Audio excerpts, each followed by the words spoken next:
Good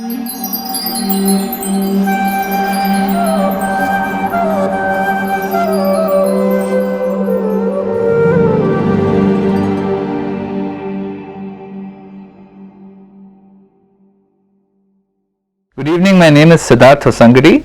I am a sales coach, and in my sales career I've always come across this very interesting question that people keep asking each other, that I am a hardworking guy and I put in a lot of efforts, but I see people who are less deserving, less hardworking, doing well, and people who are really hardworking getting all kinds of suffering in their careers.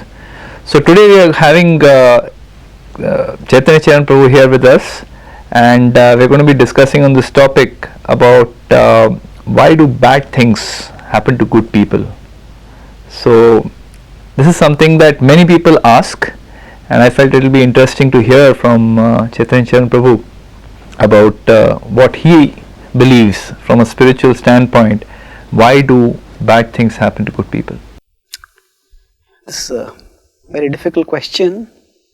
And this is a place where philosophy ceases to be abstract and touches us where it hurts. And ultimately, philosophy is meant to give us answers for moving forward in life. So, I would like to start with a cricket metaphor to illustrate what choices we have. One thing is, as you said, we do see that different people get different deals in life. Some people get a raw deal, some people get a better deal on what they deserve. So, suppose there's a cricket match and there are two teams, and we find that one team starts with a score of 0, another team starts with a score of 200. What is going on? How can we have a disparity in the starting score itself? So, if we ask this question, we could have broadly two answers. One is that the scoreboard just works by chance. So, one team got lucky and that's why the scoreboard gave them good marks. The other could be that the person keeping the scoreboard, that person is biased, and the scorekeeper has fixed the match in favor of a particular team. If we apply this to life, what this means is, we see, before I go specifically to the question of why do bad things happen to good people, this is called in philosophy as the problem of evil, a problem of iniquity, we could say. We see different people have different starting points in their life. Some people are born wealthy, some people are born poor, some people are born with fabulous looks, some people are born with looks which are mediocre, some people are born with phenomenal memories, some people struggle to remember even basic things. So, why the difference? We could have two answers. One is, it's just by chance. Life is like a lottery, and some of us are lucky, some of us are unlucky. So if you're unlucky, then bad luck. This idea that everything happens by chance is the philosophy of hopelessness. It is very disempowering, and not only is it disempowering, it is counterintuitive, it is counter-experiential. We ask the question, okay, why do bad things happen to good people, or why do people don't get what they deserve? Because we do see on many levels people get what they deserve. There is a cause-effect connection that we see in the normal course of life. Say, if you meet a friend and you see a burn scar on their hand, you would ask them what happened. That question, what happened, it is a specific inquiry, but underlying that there is an assumption. That assumption is things don't happen just by themselves. There is a cause. So this is the effect, it must have a cause. So we don't live this way that things are by chance. Then what is the second explanation? Why is there inequity? Why is the scores different? Because the scorekeeper is biased and has fixed the match. So that would mean that God has favorites, and God has given some people good memory. God has given some people wealth. He has made some other people poor.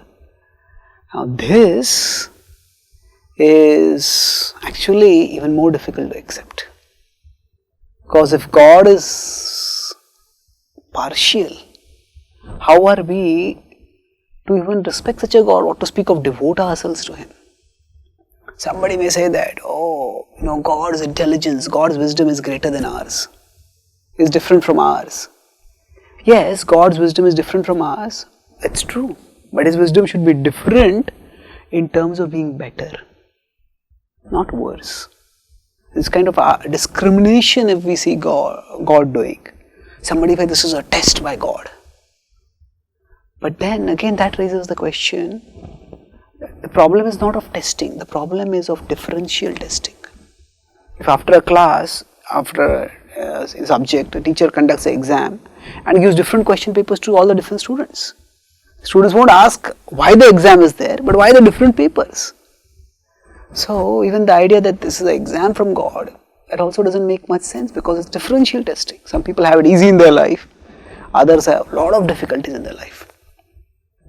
In fact, among these two choices, that things happen by chance or things happen by God's will, or rather God's will, God's caprice, God's whim, many people feel that atheism is preferable.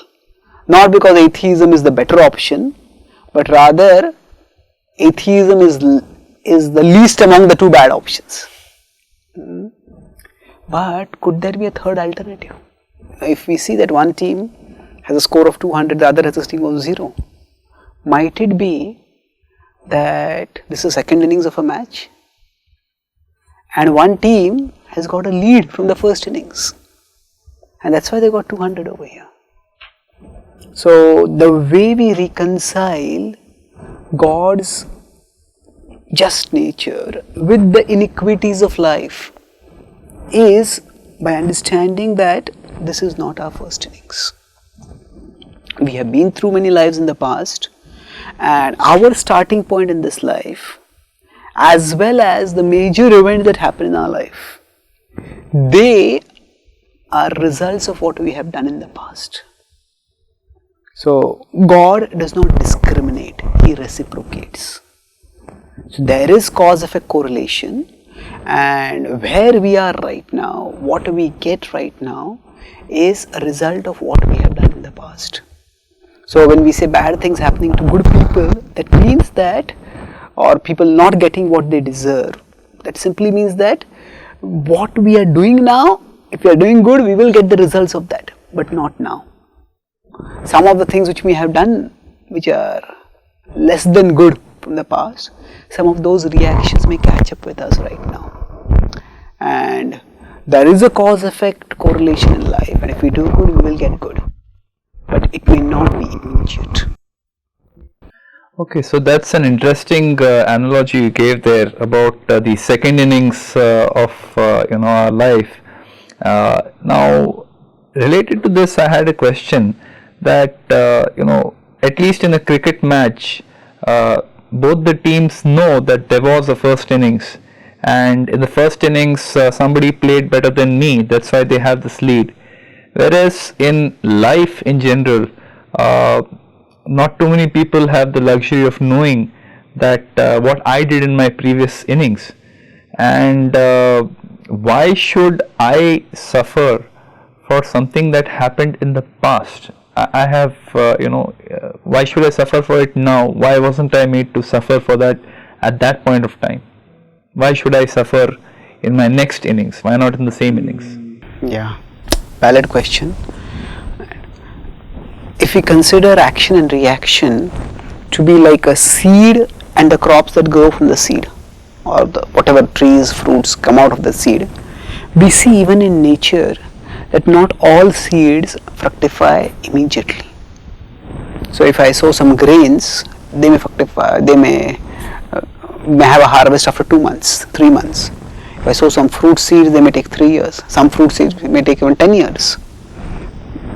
So this action, this cause and effect, the sowing and the harvesting, sometimes there can be different durations between them, and this we see also in our day-to-day life.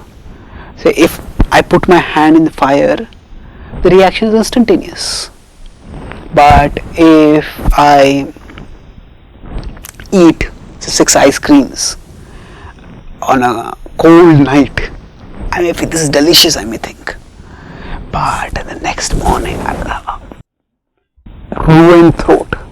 That reaction comes after 6 hours. A young man may start smoking at the age of 16, and at 40 doctor may say you got lung cancer. So different actions have reactions after different time durations, and we see this as a normal fact of life. And the same principle, now when we say why should I get a reaction for something which I did in the past life, we have to understand that the past life was not somebody else's life, it was my own life. The body which we have presently is basically like a dress for ourselves. So we may change our dress. Suppose a person robs a bank, and then the person comes back on police are in pursuit, and then the person opens the door, but the person is wearing a gentleman's dress. So the police is still arrest. The dress did not commit the crime. It was the person who committed the crime.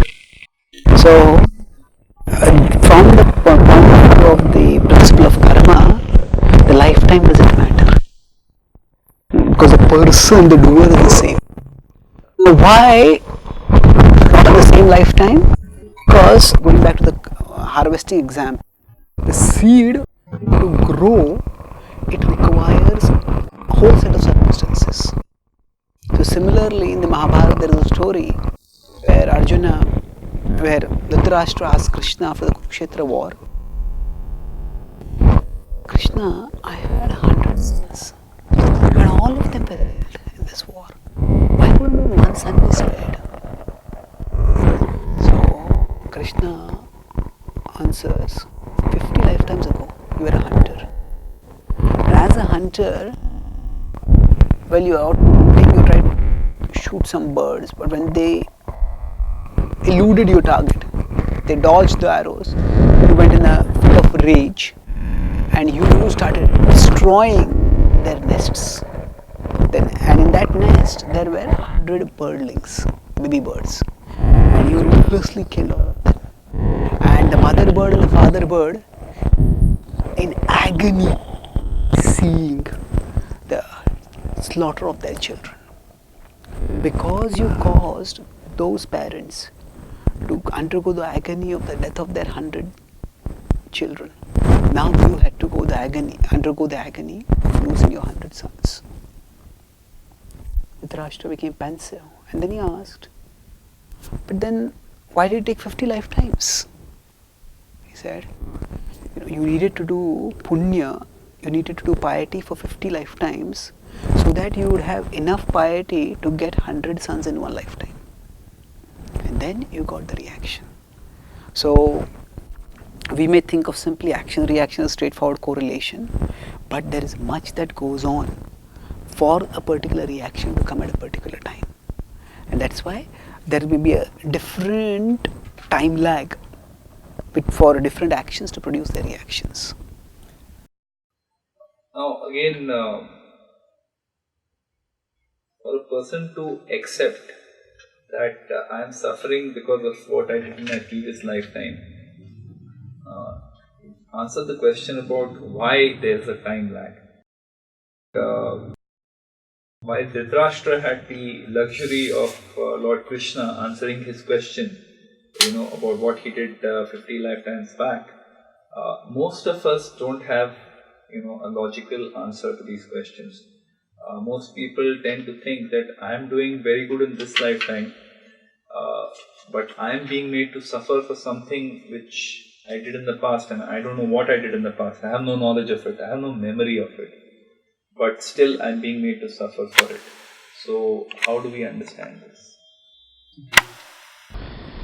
So here the question comes up that if we don't remember something of what we did in the past, then what is the point of suffering for that? See, we have to understand the principle of karma is not primarily for punishment. It is more for upliftment. So for us to learn, there is it's not like a skill.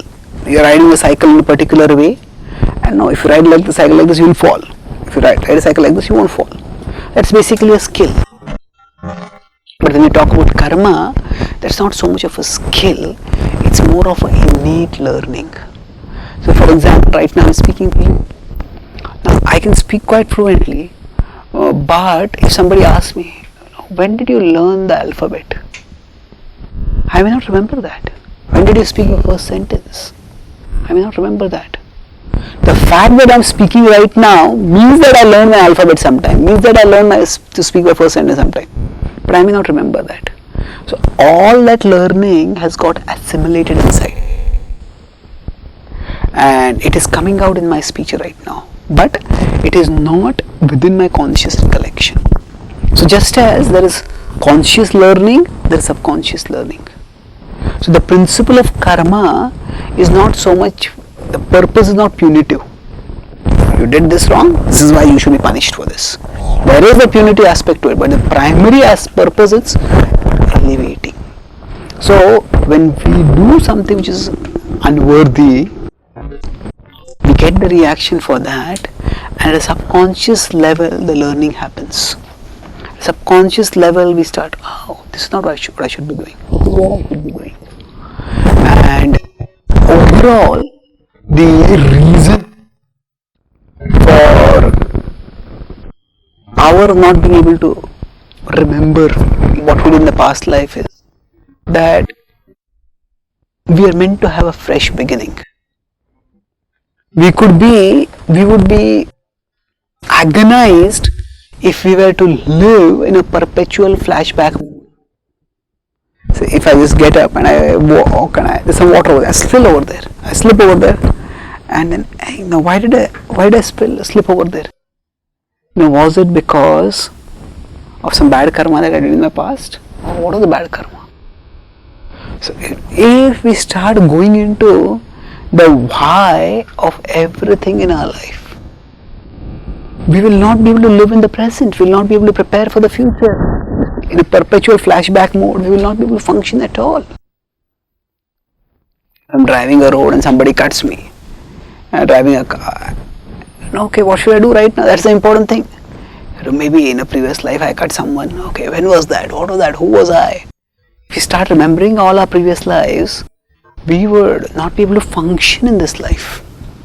So the purpose of learning is there. The purpose of learning, the learning happens subconsciously.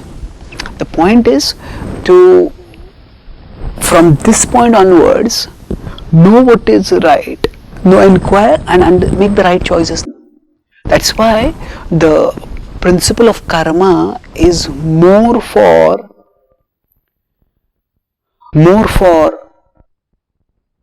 prognosis than post-mortem.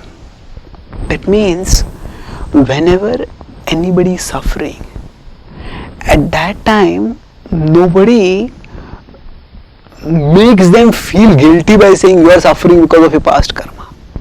Say in the Mahabharata, when Draupadi is dishonored, nobody tells her, you must have done some bad karma in the past because of which you are dishonored. No. That is implicit, but that is never the way in which things are dealt with.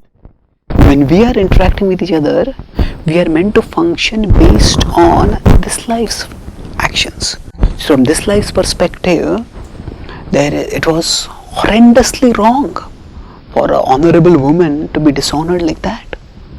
And although our husbands were helpless at that time, eventually they avenged that. So there is karma and there is dharma. Karma basically refers to the reactions that we are getting. It has multiple meanings, the word karma, but in our context, we get the reactions for our karma. Dharma is the course of action that we are meant to follow. So the point is not to understand which karma I did when and for what, for which reaction I am getting now. Point is to right now focus on others. Which brings me to one more question, that if you look at the explanation you gave, that there's no point in us trying to understand why this happened to me and what specific action I did in the past.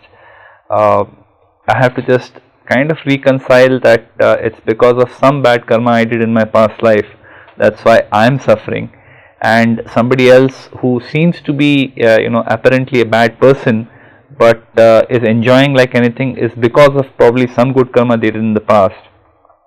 If I'm able to reconcile that, but still, what should be my course of action?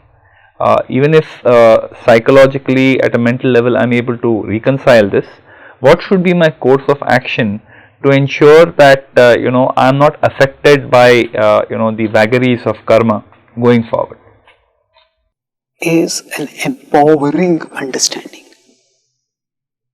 Rather than thinking that there is arbitrary chance which is controlling my life, my destiny, or there is an arbitrary God who is controlling everything, we understand that things are not arbitrary, they are orderly.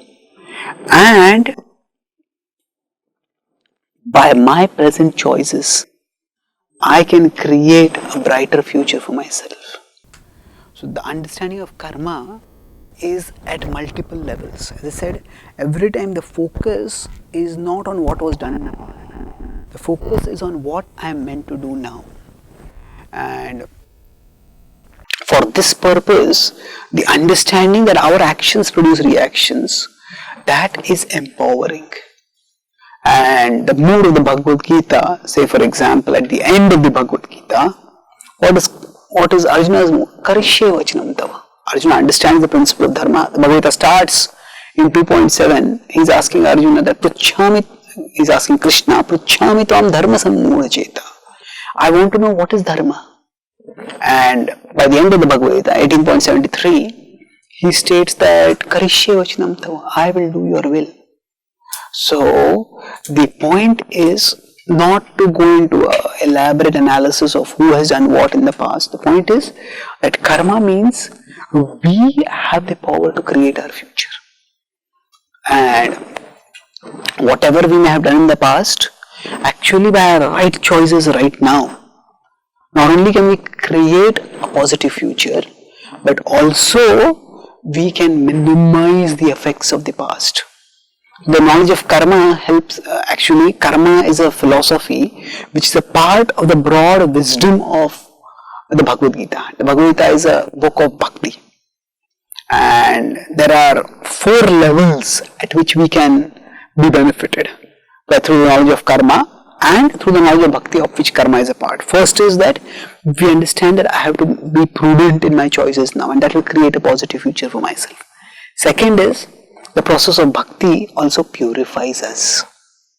Not only do we understand what is the right thing to do, but if we practice bhakti, then we devote ourselves to God.